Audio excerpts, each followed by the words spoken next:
You are listening to Withstood, produced by Crossbrand. Hey, folks. Welcome to the podcast today, Withstood, Crossbrand. I have a very important podcast today.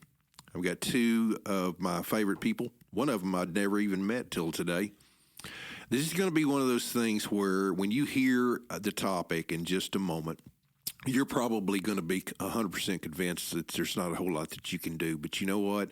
If you'll just stay hooked, stay with us, by the time we get to the end of this podcast, I think you're going to see that you do have a place to help with the ministry that surrounds the idea of trafficking. Here we go. Well, folks, I am ecstatic today. I have my first daughter and my granddaughter that I've never met in the podcast room with me today.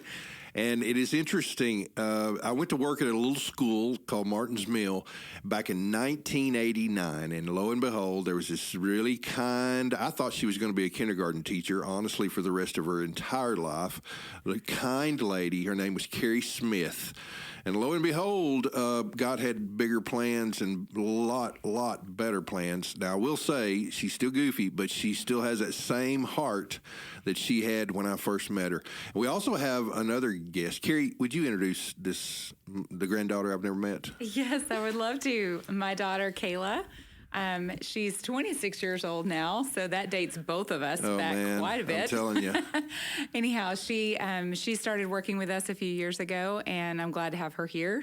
She's one of the boots on the ground people in this organization, wow. So glad she's joining us. And she does a bang-up job as far as structure and organization because Chrissy has been very impressed.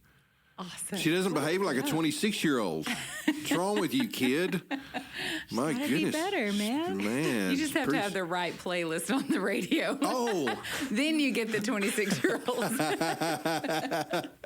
Well, tell us a little bit about the organization, just the name of it, and then we'll get into some of the meatier matters. Awesome. So the organization is Freedom Shield Foundation. And it was actually started back in 2009, so we've been at this for a while now. And the founder, he was a former FBI agent. And, you know, when he saw what was happening in the world with human trafficking, he knew he had a skill set. He knew other people that could potentially get on this battlefield and make a difference. Yeah, so that's really where the organization was birthed, and it's just been growing. It has a global impact in different regions around the world, and I'm proud to get to be a part of it. And home base is Texas, yes, right? Yeah, okay. Right in DFW. Okay. And the founder was Roe? Yes. Oh, okay. I missed that earlier. Yes. Okay. Yeah, he's the founder of the organization. And, wow. And yeah, he stayed loyal to the mission that God gave him, and we've seen thousands of lives be just rescued out of human trafficking. Well, I got to be honest. Up until about 10 years ago, I was not aware of a lot of this. And so if there is ever a situation where we understand righteous anger, it is this context. And so first conversation I had with one of our elders' wives that was sexually assaulted, she wasn't trafficked, but she was sexually assaulted. I had to go to counseling afterwards because I was so angry, and I may get that way today. But this is something that I am so thankful we're finally talking about right now. I wish we didn't have to talk about it. I know, yeah, I agree. So take us through, and Kayla, anytime you need to add anything, because I'm sure your mom is not going to do this right. I'll show her how it's done. Okay, thanks. What's the scope of the situation? I don't know if you want to just do America or Texas or what, but we're talking about human trafficking. Are you talking about human trafficking in just the sex area, or are you talking about in the nail salons and the? Okay. Yeah, it's very comprehensive, unfortunately. Okay. We have more slavery in the world today than in any time in history. Oh, no. So the numbers we're over 40 million What? in the world today. So that's a huge number, and I can't grasp it when you just see it as a number. When you look at the different forms of modern-day slavery, you have labor trafficking, you have sex trafficking, child soldiers, and then organ trafficking. So those are the four categories, and those are the broad categories of human trafficking as it exists today. When you look at what's happening in the United States, we are in the top 3 nations in the world for human trafficking. Oh, no. So the United States, Philippines, and Mexico. And this, in 2018, that's when we bumped up to that top position. And that was kind of shocking for everyone because we think it's something happening, in Cambodia or Thailand. No, it's not happening shocking. here. And it's absolutely happening here. We are also the nation that drives the demand for trafficking globally. So we're the ones that consume more sexually explicit material and content than any other nation in the world. So when it's kind of like all roads lead back to the United States, even the demand that's being created in other nations around the world. God help us. So it's a moral issue. It's a human issue. This isn't a right or left issue. This is one of those that I don't care what side you're Certainly. on, you can get behind this because this is just human life. In the United States, it is very difficult to get, and this is what I always want to tell people, it's very difficult to get accurate stats because it's not like you can interview everyone and say, "Hey, are you being trafficked?" They're not gonna not gonna tell you, and so it's difficult to get accurate numbers. So I always like to use very conservative numbers because there's no reason to feel the need to, kind of make it more sensational than it already is. It's already bad. Certainly. So when you look at what's happening just in the state of Texas, we're looking at over 300,000 victims in the state of Texas, 79,000 of those confirmed youth. Now that is just a research that was done in 2020. So that's the most up-to-date accurate numbers that we have. And those are confirmed cases. So the number is 313,000 in the state of Texas, 79,000 of those being youth. And of the 79,000, those are the sex trafficked youth. That's not including those that may be being labor trafficked. So again, we want to be the one nation under God. We want to be here in Texas. We're in the Bible Belt, right? Absolutely. And it's hard to take in what's happening in our own backyard. But it is real, and it is happening here. And it is, in my opinion, this is the greatest pandemic that we're facing. Absolutely. How does this happen? How does this happen? In a lot of other nations, what we've seen in the places that we've worked, you have just the abject poverty.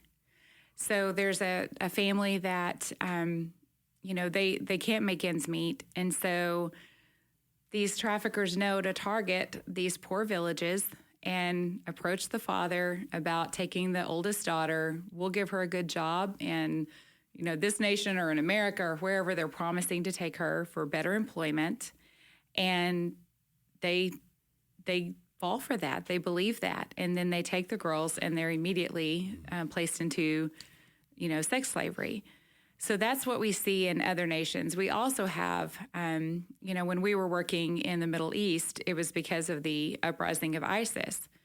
Well, they were trafficking women and children for sex. And so when you have insurgency groups and groups that are, trying to overthrow governments, or what we see happening right now in the Ukraine, what we see happening in Afghanistan, anytime there's uproar and upheaval and turmoil like that, that's a huge vulnerability for those that are predators to go and look for vulnerable people groups.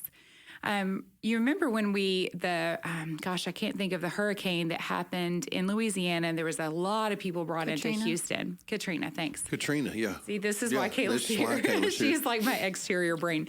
When that happened, there were so many people brought into the city of Houston. Well, that's where the traffickers came, because they knew where to go, where the people were displaced, vulnerable, and they were able to prey on those vulnerabilities. So that's one thing that we see here in the United States is if there is a catastrophe like that, people are displaced, then that could be a vulnerability. When you have illegal immigrants, they are highly vulnerable to being exploited. Then you have the breakdown of the American family. And I would say in the United States, that's the number one open door for trafficking here. We're not dealing as much when it comes to our own kids. We're not dealing as much with the labor trafficking. We're not seeing organ trafficking. What we see is the sex trafficking. And that's the high demand here in the United States. So when there's a breakdown of the family or there's abuse within the home and you have runaways, those runaways are the most vulnerable to being trafficked. Okay, I've heard that. Some of this I've never heard before. It's true. And then those that have been through the foster care system, we just see a high percentage of those kids that end up being put into sex trafficking. When you see what's happening online, that is what I tell parents now today. That is the biggest way that traffickers are approaching our kids is online. Okay, so how, though? I can actually speak to this one. We're going to let the young one talk. Okay. This is my story. So when I was 15, I had different vulnerabilities from being abused as a child, growing up trying to deal with that trauma on my own, feeling not neglect from my parents, but not seen. So looking for that exteriorly. So when someone starts validating everything you're feeling, they're starting to say the things that you want to hear. You feel seen, you feel heard, you feel validated. Wow. Which is the things I wasn't getting at home. Yeah. So it's called grooming. So what these predators will do is they will groom youth by whatever vulnerabilities they have. For me, it was seen. For others, it could be food. It could be runaways. It could be whatever it might Kayla, be. was this on certain social media? It was like a chat room because this was a long time ago. This was over 10 years ago. Okay. So we had social media, but it still wasn't what it is today. So don't even believe what it's grown in the last 10 years. But I was approached online. This person said he was a little bit older than me, lived in another state, said he drove a Ferrari. And what teenager drives a Ferrari? I don't know, but I was 15 and stupid, so I believed it. But all of those vulnerabilities in me were being met by a male, which I didn't have. So that's what happened. And over time, it was a 2-week period. It was only 2 weeks. Yeah, that was it. Before this person completely gained my trust, completely. And I said, I will meet you. So they said they were going to drive down from Ohio and just kept updating me. Thankfully, we had just moved, so I didn't know my address, but we were maybe a mile away. We had literally moved the day before. Yeah. This all went down. So I didn't know my address, stuff. and I gave him my old one, and I walked. And I left my little brother at home, which is not something I would normally do. And she came home and asked, like, where's your sister? And she came, and we lived in a little gated cul-de-sac with 3 other houses. And when she pulled in, they pulled in behind her, and they saw her dragging me out, and they left. But I just say that to show, we were, parents were in ministry. We seem to have, the average American family, as you call it, parents were both in the home, grew up in church, all of that, and it can still happen. I even homeschooled. Then you really think you're safe, right? Yeah, so I always tell kids and parents even, there's no friendship here. You take the phone and you look through it. Because if that hadn't have happened, if she hadn't seen what was happening on my phone, there's no telling where I'd be. If, we didn't talk about, internet safety, what that is. Hey, I had a conversation yesterday with someone. Hey, you don't add people you don't know. You don't talk to people you don't know. Because this is what happens. And I was like, I can tell you from personal experience, this is what happens. It only took 2 weeks. And from that, it took me a month to detox just from communication. That girl was grounded. I was like, you were grounded from everything that plugs into the wall. You're grounded again. You're grounded again. And it was shocking how quickly things could progress. And I'm blown away. And what parents don't know, and this is to me, the scariest statistic that's out there, is that 100% of kids that end up being trafficked in this manner, 100% of them went willingly to meet their trafficker. Oh my gosh, guys. That's how effective they are at the grooming process of winning trust, of building that, whatever they're building, to get these kids to literally go and meet them. And then that's it. They're gone. And if I'm telling you, if I don't know how we parent without the Lord, I can't even imagine. No, but if I didn't have the Holy Spirit sending off alarms in me, yes, I knew something is wrong. And when I got to that's powerful, where she was, I said, give me that phone and get in this car right now. And this is where my mom used to always say, parenting is not a popularity contest. And I'm telling you, it doesn't matter if she liked what I was doing, if she liked me. What mattered was that she was safe. And at that point, it was time to now show her, you have no idea what you were doing.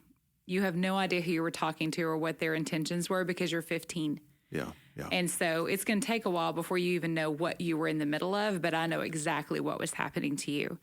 And, we share our story now just because we were the all-American family. Absolutely. And it can happen that quick. And it's not to scare people. It's to say, be connected to your kid. And I knew I was watching her in a 2-week time period. I was like, why are you in your room so much? It feels like you're withdrawing a little bit. Like I could see these subtle things, and I'm asking her those questions. So it's not even about being completely oblivious and not knowing what's going on. I felt it, but we have to act on those things as parents and not just brush it off and not excuse it, but go ahead and lean into it. Yeah. With and your don't kids. take normal teenage behavior for what it is. There's always a reason people do something. Yes, sometimes that's hormones, but most of the time there is a reason behind change in behavior within children. Yeah.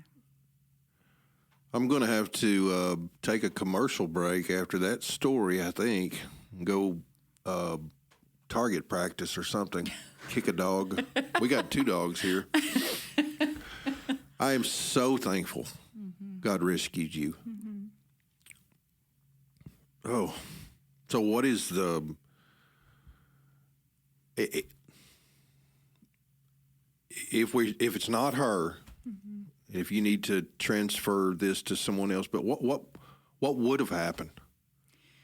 So typically, again, this is in the United States. If we're looking at, there's the pimp model, which is kind of the number one model that we see for trafficking, sex trafficking in the United States is the pimp. And he may have one girl, he may have a bunch of girls, okay?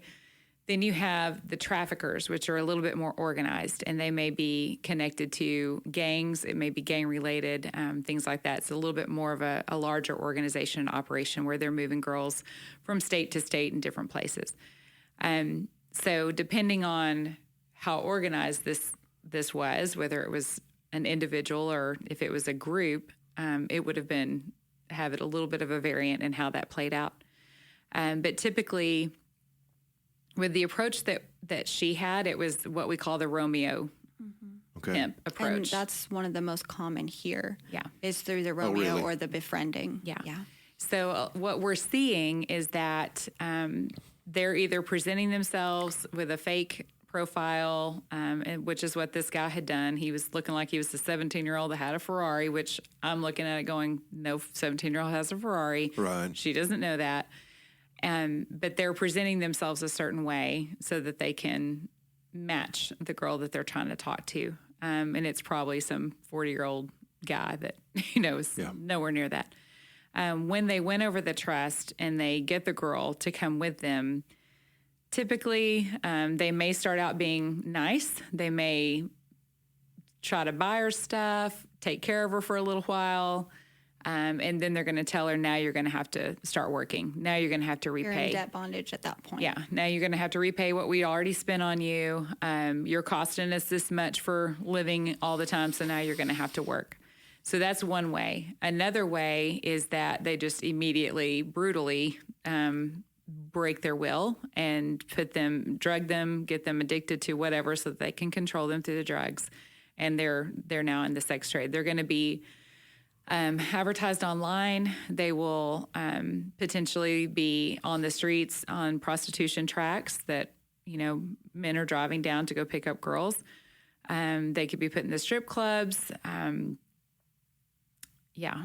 Online is what I would say is the biggest way because it's just easier to advertise that way. They're going to put them in hotels or motels, depending on their clientele, and start advertising them and selling dates.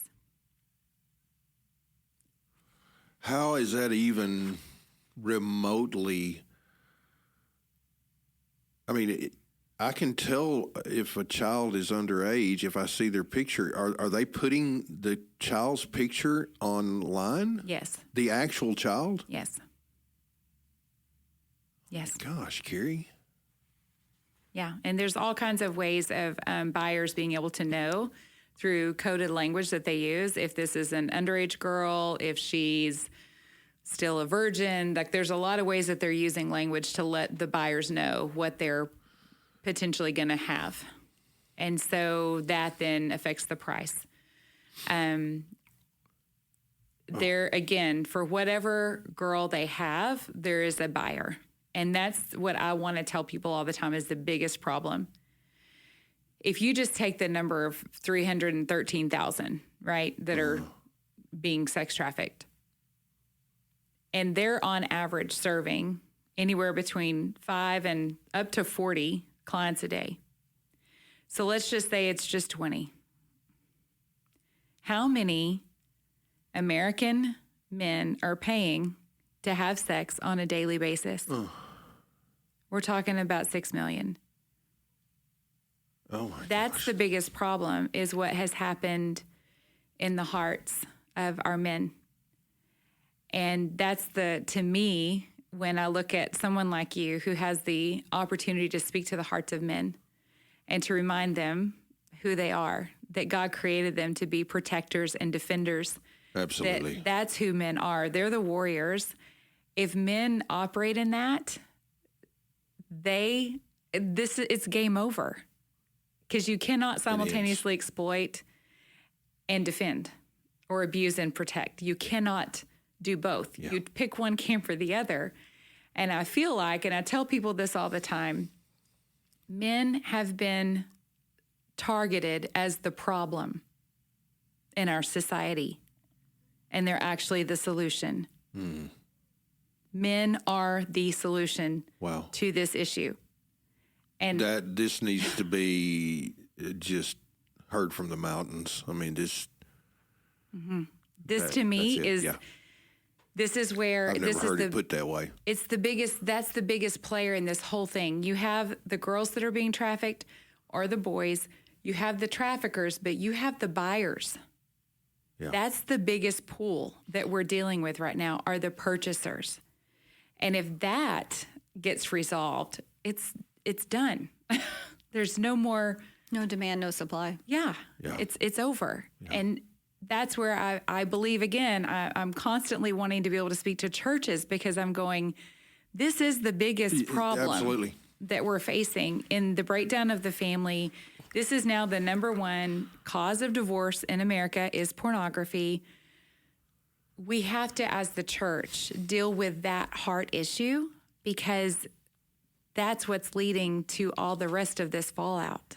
Well, and the men are supposed to carry the heart of the Father. And so God strategically put his heart in men that are just naturally stronger, naturally want to protect, provide. So when she's talking about that heart shift, that's just what always kind of comes to my mind is we can do this all day as females. We can come and be safe. We can love. We can do this. But when a man comes in with a heart of a father, wow, it completely changes. Like when we do transport of women, there's myself and 2 men in the car because I'm not going without protection. That's not happening. Sure. But all the women comment. They're scared at first, but they were like, I felt safe. And they've never experienced that. So when you get to actually see the heart of the Father in action with these women, it's a game changer for them. That's rich. That's rich. What are the ages of these girls? The average age of the United States of a traffic victim is 12 to 14. Oh, my. That's the average. And we know how we get an average. We've served 14 to 52. Okay, so tell me, you mentioned that you were in the van with some ladies. You mentioned the word served. So what does your organization do? So on a global level, we have teams in a lot of different places around the world that are setting captives free night and day. Okay. And that a lot of it, we work in Southeast Asia. We've had a lot of success there, freeing mostly kids out of child labor camps, child soldier camps. Those are the places where they're training these kids up. You see little 6-year-olds holding these weapons, and it's just when you see them stripped of innocence at such a young age, it is hard to see. So we've had a lot of success in that. We've been working in the Middle East and different regions around the world. And in those places, we're targeting organ trafficking organizations. Most of the time, they're targeting children, taking their organs and then selling them on the black market, and then sex trafficking. When we don't do labor trafficking so much, unless it overlaps with sex trafficking. If they were told that they were going to be given a job and instead they were sex trafficked, then we get involved. But those are the categories that we work globally. Here in the United States, what we saw was the biggest problem is there are no places for these victims to go if they get recovered out of that life. There's no housing. I was wondering about that, yeah.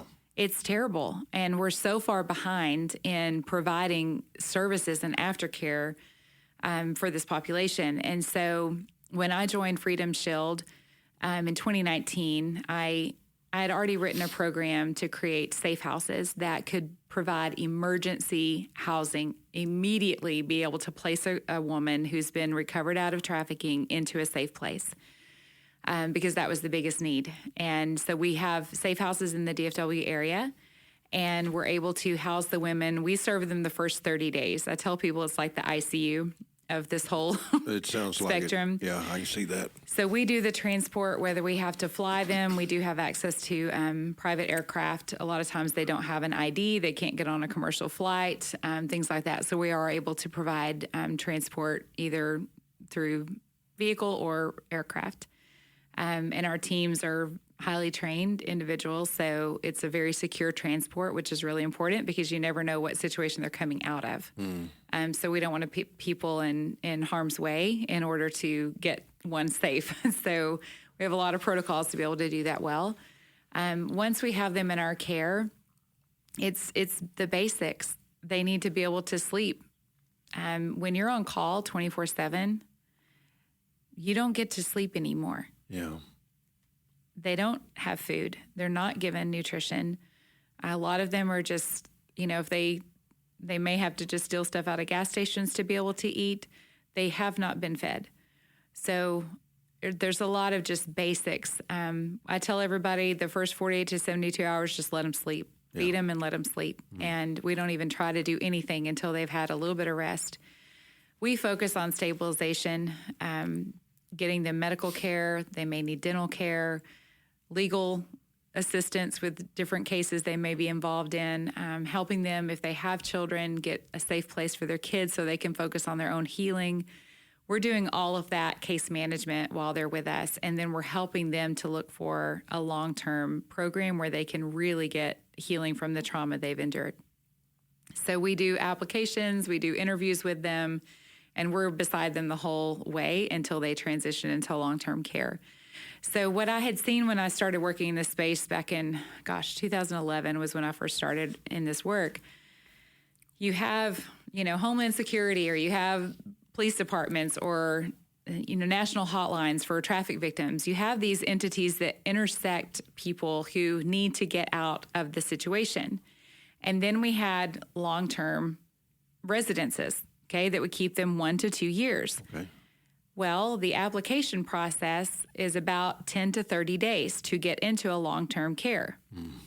So you have entities that are running hotlines or their police departments, they can't keep a girl for 10 to 30 days while she gets accepted. No. Well, she can't go back to her trafficker and try to fill out applications and do interviews to get away from him. Sure. So there was a gap that I'm like, we're not helping anybody. They can't get out if we don't step in and give them a roadmap that they can actually walk on. So when I created this program, I created it to be a solution to what I saw as a major problem in this space. And so it was the first one in the state of Texas that we got to open. And we've been running now since 2020 is when we opened. Yeah, in the midst of COVID, we opened up a safe house. So that was fun. Anyhow, so we've been operating since then. And to me, it is, it's our joy to be able to be the first safe place that they've experienced. Oh, man. And one of my favorite books, I tell people all the time, if you want to understand what these women have been through and understand how trauma affects a person, there's a book called The Body Keeps the Score. It's the best book out there. And one of the things that he says, the author says, the first thing needed to begin healing is a safe place. They can't even begin to heal from what they've been through until they're in a safe place. So that's our whole goal. What's the name of the book?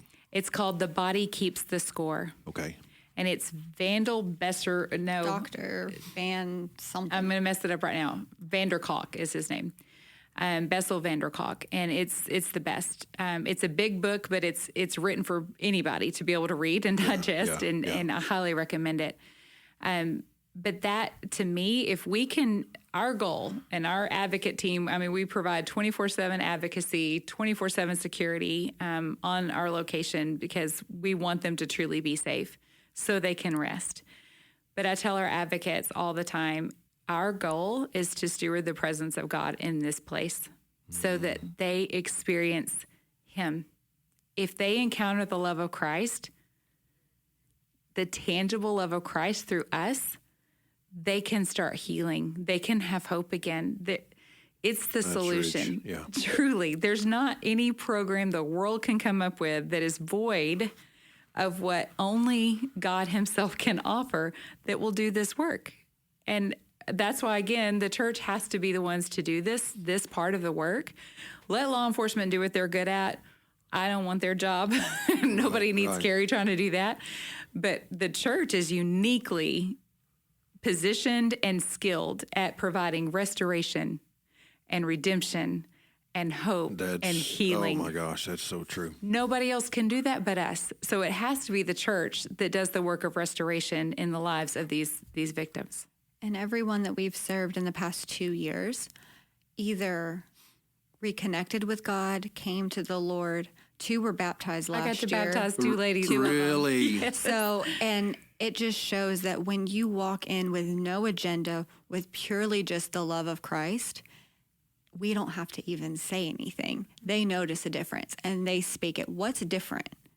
And y'all keep talking about God, or I didn't even know that when I came here, what I'd really be doing is reconnecting with God.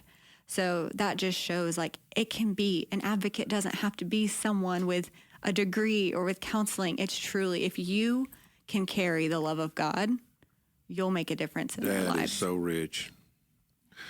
What's going to happen if tomorrow, or whenever the podcast airs, somebody sees something and they want to say something, but it's here, it's not in Dallas?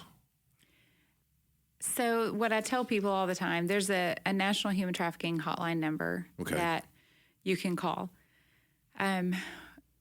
Do that, but that's not your first call. Your first call is 911 if there's seriously something that you see that you know is not okay. Okay. Call 911 or call your local police department because they can respond way more quickly than a national hotline. Sure. The reason I want people to make that second call to the national hotline is because that gets the case into the database. And sometimes there's a girl that's been tracked from Atlanta to Louisiana, and now she's in Texas, and they can start putting this together if it's in the national database. And so it's important to make that additional call. But then call the police first. That's your first call. They're the ones that can do something. They have the authority to do something. Carrie can't come do anything. I don't have the authority to do anything or to intervene. If it is a child, call immediately. We have to speak on their behalf. That's just our obligation as human beings. Sure. If it is a child, I'm just telling you, don't waste time. Don't go, well, maybe it wasn't. If you see it and you're suspicious at all, go ahead and make the call. In Fort Worth, they actually have a human trafficking unit with their police department. Not every police department has a human trafficking unit, but you still are going to be able to get the fastest response from your local PD. 911? Okay. Yeah. Okay. That makes sense. Tell me a success story. This is the best. Okay, I'm going to go with a local one. I have really cool stories from international work that we've done. I'm going to tell a local one, and if I get the chance, I want to tell one other that's really cool international story. So we had a young girl. She was 19 years old, and we received her out of Oklahoma. And my gosh, our team fell in love with this girl. She was so quiet, so sweet, and every man that was a part of transporting her or securing her responded just like you would have, like, I just want to harm people that could actually hurt this young girl. Like, you just felt so protective of her.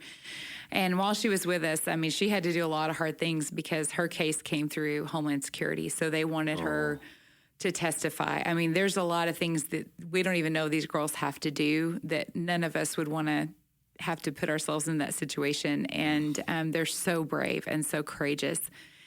She did all the hard stuff. We got her into a program, a long-term program that is amazing, and she has just thrived. So she reached out to us and she said, I would like to come back if it's okay, and I want to meet with your team. This shy little girl that could barely, she was okay like one-on-one, but if there were more people, she was kind of quiet. She's like, I want to come back and I want to talk to your whole team because y'all do the work on the front end and you don't get to see the final result. So I want to come back. And the fact that she even thought about that. So she came back and sat in front of our entire staff and wanted them to see, this is what you poured into. I am now going to college. I'm becoming a nurse. She was going to be an RN. Oh, my goodness. Yes. And she is now leading at the residence that she went to. She is now one of their leaders. Oh, what a story. So she's in her, I got to go see her recently. She's in her transition now. So they once they've completed program, they do a soft transition out. And they want her to stay in that transition home and be like the house person there so that every person that goes through encounters her. She went back and got her sister out. So not only did she push through, survive, do everything, she went back and got somebody else and pulled them out too. Oh my goodness. She's so awesome. What was the time frame on all that, on her story? That was in 2020, actually. How long did that take, though? I mean, she was with us 15 days? Yeah, she was only with us for 15 days. 15 days, and then then we transitioned her, and she's been there at that program since then. Okay. Yeah. Wow. She's amazing. And those are the kind of things that, every woman that we've been able to serve, they're all completely different. They had 100% different stories, and yet every one of them has a calling on their life and a purpose that is God ordained. And we just get to we just get to be a little part of sowing seeds while they're with us into that eternal purpose. Yeah. And just breathing life into that. And that's why I tell people all the time, it's not hard. It's not hard to just love people, to be a compassionate witness to their story, to let them grieve, to let them mourn when they need to let them fight, to let them be angry, all the things that they need to feel over what happened to them, and then be able to move forward and become everything that God intended them to be. Wow. And we're watching this happen in the lives of these women. They are powerhouse women. They're some of the most amazing women that you would ever meet. And we work with women now that have gone through our program who now serve on our team. You don't know. You couldn't tell that because God's done a work in them. He redeemed them. They're new creations. Yes, they look just like us. There's no difference. And yet they have walked through hell, literally. Yes. And they've come out on the other side, and they don't smell like smoke. Yeah. How about that? They just don't. And they're amazing women, and we get to serve alongside them now. And that's our honor. What's the international story? Okay, so this is wild. So we have, like I said, we work in Southeast Asia.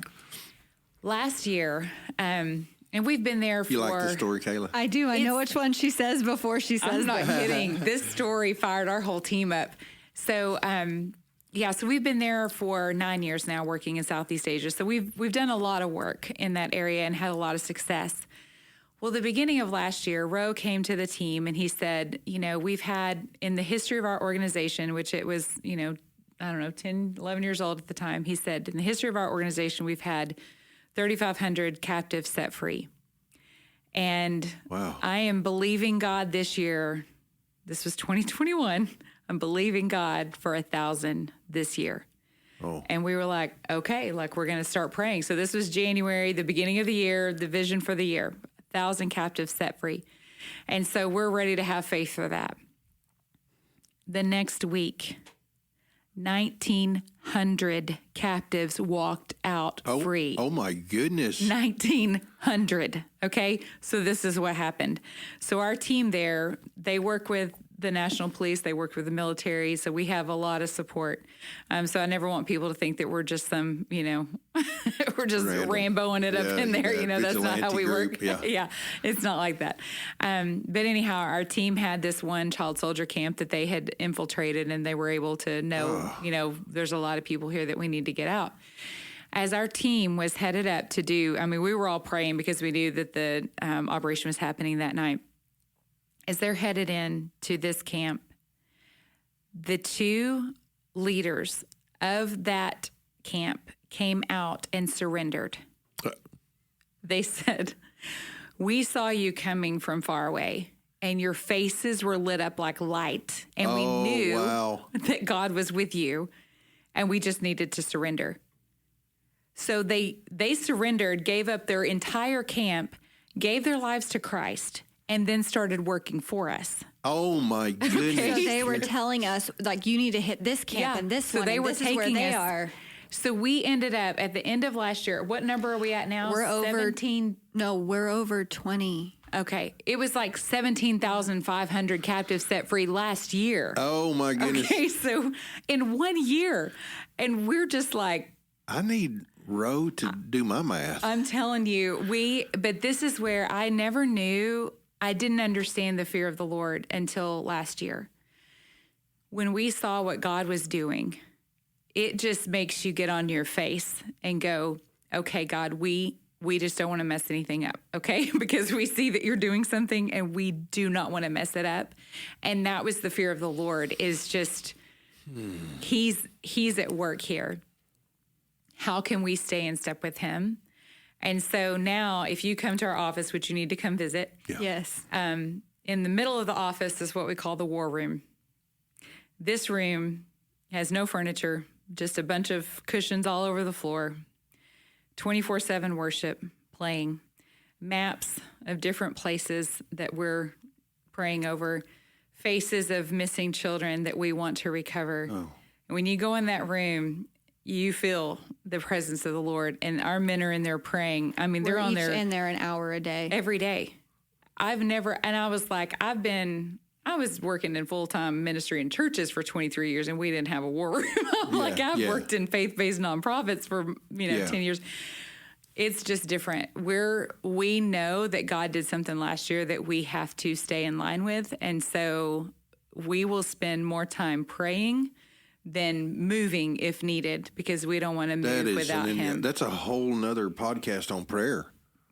Yes. That is insane. We have a lot of stories on prayer. That is insane. Yeah. We have an intercessor team that meets in our home every month, and we had almost 40 people this last month. We were way out of my living room. Yeah, we couldn't fit anymore. And it's just because we see God moving and people are praying, and then we come back and we tell the stories from just the month, and we're like, oh my goodness. And so everybody keeps praying, and we're just watching the Lord move in mighty ways. And we can't take credit for this because we know we're not that good. I mean, you know it's God. I believe that story made, that's a ministry moment right there. I mean, honestly, that feeds.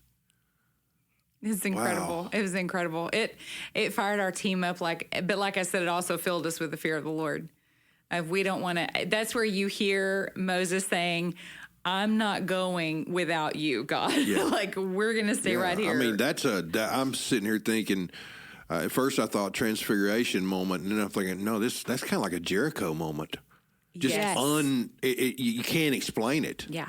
No, there's no way. There's no way to explain that. It's just God. And to have the rebel commanders come out and surrender and then work for you. Yeah. Yeah. That's like Old Testament Bible story. Oh, I'm telling you, I know. We're just going, okay, God, we're going to walk with you in this. We don't want to step out on our own at all. Oh, my gosh. And that's what I love about this team is they do not move without the Lord. It does not matter what it is, because I do all of our intakes on stateside, and I literally pray every time. I'm like, Lord, what do you want me to do? What do we do? And they've just, from their leadership, that's trickled down through the entire team globally. Yeah. Well, I can tell it's I got to be honest, I didn't know just because a lot of people say they're faith-based, right? Yes, it's a real nice tagline. Man. Yeah. But this is not, this is capital, all caps, faith-based. Wow. I'm sure glad you're not a kindergarten teacher. I know. Me too. I am really glad you're not a kindergarten teacher. I mean, I like little children. They're cute and awesome. So I like kids, but I am definitely where I'm supposed to be for you sure. You need to take care of other people's kids right now in this ministry. There is so much more that we could talk about. And I mean, the icing on the cake here, Miss Kayla, she has some great input. I'm so thankful for your kids and the fact that y'all get to do ministry and life together.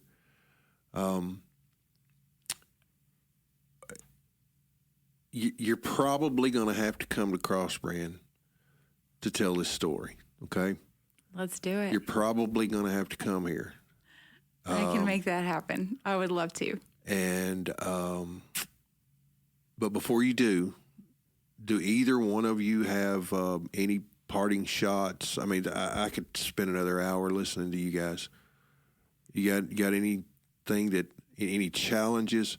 I mean, because this is not we're going to sit here and we can't do anything about this. So you have throughout this podcast mentioned several things that we can do, especially the men. Mm-hmm. But is there any challenges y'all have got for us as we close today? We've been invited into East Texas, and we're here just to see what the Lord wants to do in this community. I believe that He's stirring on the hearts of people in this area. This is my hometown territory, and so That's right. I'm excited to see the redemption of God come and for the hearts of people to be awakened. When we look at what's happening in the I-20 corridor, it's trafficking is happening through here all the time. And we know that, but we need the Army stationed all along the way. Why should they have to wait till they get all the way to Dallas? What if we had safe houses set up throughout this whole area? What if there were men who were willing to be security transport teams and women who were willing to be advocates? And you had, another group that wanted to provide meals for the safe house and others who would package these welcome baskets. So every girl, when she enters into that safe house, she gets a personalized basket full of, stuffed animals and journals and a handwritten note and fuzzy socks. And, there's so many things that little touches or big, anything to be able to serve those that to me are the most broken and vulnerable in our world right now. And when I look at what Jesus, when He started His ministry, And he opened up that scroll in Luke 4. He read Isaiah 61. That was his mandate. It was to bind up the brokenhearted, to set the captives free, and to release prisoners from darkness. Wow. That's it. And that's the church's mandate still to this day. He handed that baton off to us to keep doing that work. And so to me, the church can be the solution in the community. We have programs to help men who are battling porn and sex addiction to get into support groups. We have curriculum for youth to be able to talk about what's happening online. There are groups for women who've been sexually exploited to get healing. There are ways that the church can just become the refuge for everyone that's been impacted by this. And I will, my closing thing, sorry, that was, no, it's good. You didn't put a time frame. So, no. You know, one of the things that spoke the most to me when I was invited to go into the Middle East after ISIS had come in. This was in 2016, and it was still at the height of ISIS. I mean, I'm driving through checkpoints, and there's still bombs going off, 15 miles from where I'm at, just trying to get to the refugee camps to meet with the women and children who've been rescued. They asked me to come because after the women and children were rescued and placed in refugee camps, they were committing suicide because there was no trauma care. There was no way to deal with all the stuff they had experienced. Oh, my goodness. And if you can imagine enduring all that they endured and then killing themselves because they had no hope. And they asked me to come, which, my gosh, there was no way I felt qualified to go into that level of trauma and pain and feel like I had what it takes. You can't have enough initials after your name to feel like you're qualified or experienced enough for that. No. And as I got on my knees and prayed and said, God, are you really calling me to go? And he said, I just need you to bring my presence. And I knew I could do that. I may not be able to do everything. I can't solve all of the problems that they have, but I can bring his presence. And there was one trip. I made a lot of trips. And one trip in particular, the man who had rescued hundreds of women. He had finally gotten some of his nieces rescued. Oh, no, my So goodness. they asked me to make a special trip just to work with 4 of his nieces that had been recovered. And, there's this little 14-year-old girl that she couldn't even sit on the floor because they had dislocated her hip, and she had kidney infections and all kinds. I mean, she just needed medical care before you can only imagine what happened to her, that her hip is dislocated at this point. We get her medical care, and we're, continuing on. I'm spending 9 hours a day with these women just doing intense trauma therapy. And the last day, I really wanted to just see where they were at with God. I hadn't tried to force anything. I don't do that. He's a gentleman. He comes his own way without me having to force it. And I said to them, I can imagine in the midst of what you've endured that it's really hard to know, where is God in the midst of all of this? Where was he in my suffering? Does he care? Does it even matter? And the older woman, who'd been really quiet most of the time, she spoke up and she said, that's exactly what I thought until you showed up. And I knew that if he sent you here, all the way here, just for us, that he did see and it did matter and he did care. Oh, my goodness. And I just want to say, when we hear about how vast this is and how dark it is, it can be intimidating to think, what can I do? What can I possibly do to help people? It was that simple. I just had to show up. I literally could have done nothing that week. And the fact that I had just shown up was what spoke to her. And I think that's what we need to remember, is that showing up, being willing to show up in the midst of other people's pain and not look away. That's what they need. They just need someone who will show up and who can love them. I think the enemy has put a twist on that. I think people think it's a lot harder. Yeah. That's why I'm here, just to simplify it. Carry the presence of the Lord. That's awesome, Show up Carrie. and love. That is awesome. It's not complicated. Even kindergarten teachers Yeah. can do this stuff, right? Kayla, is there anything you'd like to say? Anything Mom's messed up? No, she does pretty good. She does pretty good. I had a good speech teacher. There you go. There's the shameless plug. Just kept going down the table. Like she was talking about, this can be a very like overwhelming thing. When you start hearing those numbers, it can be a lot and very, very terrifying. And like, what about my kids? Well, what about, how can we even make a dent? They say this is the oldest profession. Like, how do we stop this? And I've been asked that several times when I'm doing orientations, when I'm speaking and those stuff. are great. Yeah. Yeah. Great questions. And the only thing I can ever say to them is, well, Jesus left the 99 for the one. And that's all we're called to do. Hey. We will go after the one. I don't care how many people we send in. We're going to go after that one. And that one is going to go back. And that one's going to go get her sister. And that one's going to go back and start serving in the houses herself. That one is worth it. That's rich. That's good stuff. As crazy as it sounds, as much as it seems impossible, we're just going after one. Yeah. Kayla and Carrie, I tell you what, I just realized how much I've missed you. I know. I mean, you just, I was kidding around about you being my other daughter, but I'm just so thankful.